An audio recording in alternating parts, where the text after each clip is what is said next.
आ रहे हैं। इससे पहले 2 पार्ट में हम लोग काफ़ी कुछ कवर कर चुके हैं कि क्या होता है इलेक्टोरल पॉलिटिक्स, किस तरीके से इलेक्शंस होते हैं, कॉन्स्टिट्यूएंसी, और ये सब हम लोग देख चुके हैं। अब इस वीडियो में हम लोग ये रिजर्व लिस्ट और वोटर लिस्ट भी हमने देख लिया था कि किस तरीके से होता है, क्या क्या इसमें रहता है। अब आता है नॉमिनेशन ऑफ कैंडिडेट्स। कैंडिडेट्स जो हैं, कौन कौन से कैंडिडेट्स, कैसे कैंडिडेट्स। तो कैंडिडेट्स वो लोग होते हैं जो कि इलेक्शंस में खड़े होते हैं। तो किस तरीके से उनका नॉमिनेशन होता है। हम लोगों ने देखा कि डेमोक्रेटिक इलेक्शंस होते हैं, उसमें हम लोगों के पास एक रियल चॉइस होनी चाहिए। ऐसा तब होगा जब किसी के पे भी कोई रिस्ट्रिक्शन ना हो कि कौन इलेक्शन लड़ सकता है, कौन नहीं लड़ सकता है।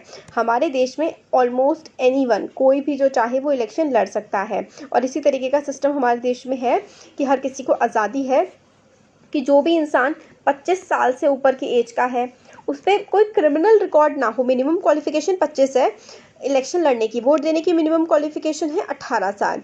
तो उस पर कोई क्रिमिनल रिकॉर्ड, क्रिमिनल वगैरह कोई मतलब रिकॉर्ड ना रहा हो, या फिर कोई बहुत ही बड़ा ऐसा केस है तो ही उसको इंसान को रोका जा सकता है इलेक्शन लड़ने से।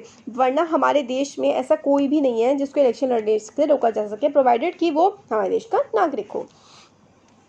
तो पॉलिटिकल पार्टीज़ जो है वो नॉमिनेट करती हैं अपने कैंडिडेट्स को, और उनको एक पार्टी सिंबल मिलता है।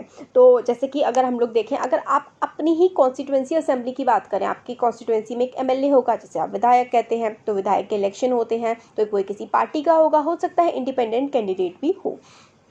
तो बीजेपी की अगर हम बात करें तो बीजेपी अपने लोगों को टिकट देती है, कांग्रेस भी टिकट देती है, आम आदमी पार्टी टिकट देती है। इस तरीके से काफ़ी सारी पार्टीज एक दूसरे के खिलाफ इलेक्शन लड़ती हैं। तो पार्टी में जिस पर्सन को वो मिल जाता है कि भाई ये पर्सन हमारी तरफ से इलेक्शन लड़ेगा, तो वो बोलते हैं कि उसको पार्टी का टिकट मिल गया है। हर पर्सन जो कि इलेक्शन लड़ना चाहता है उसको एक नॉमिनेशन फॉर्म फिल करना पड़ता है। तो कोई भी पर्सन जिसको इलेक्शन में खड़ा होना है उसको एक फॉर्म फिल करना पड़ेगा और एक सिक्योरिटी मनी डिपॉजिट करनी पड़ेगी। ये देखिए, ये फॉर्म होता है, इसमें काफ़ी सारी इन्फॉर्मेशन होती है, नाम, एज, और फिर उसके बाद आपकी इनकम कितनी है, कोई क्रिमिनल रिकॉर्ड तो नहीं है, एजुकेशनल क्वालिफिकेशन क्या क्या है। तो काफ़ी सारी चीज़ें इसमें भरनी पड़ती हैं। सिक्योरिटी डिपॉजिट की भाई ऐसी हर कोई फालतू ही ना खड़ा हो जाए, तो कुछ पैसे भी जमा करने इसमें पड़ते हैं।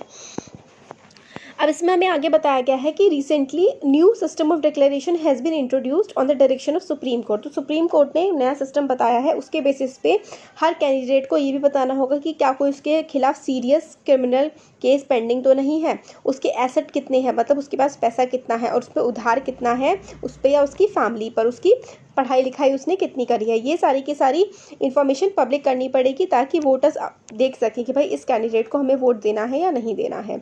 एजुकेशनल क्वालिफिकेशन हमारे देश में कोई भी नहीं है कैंडिडेट्स के लिए, पॉलिटिक्स के लिए। फिर ऐसा कहते हैं कि भाई हर चीज़ के, हर जॉब के लिए क्वालिफिकेशन है, तो इसके लिए क्यों नहीं।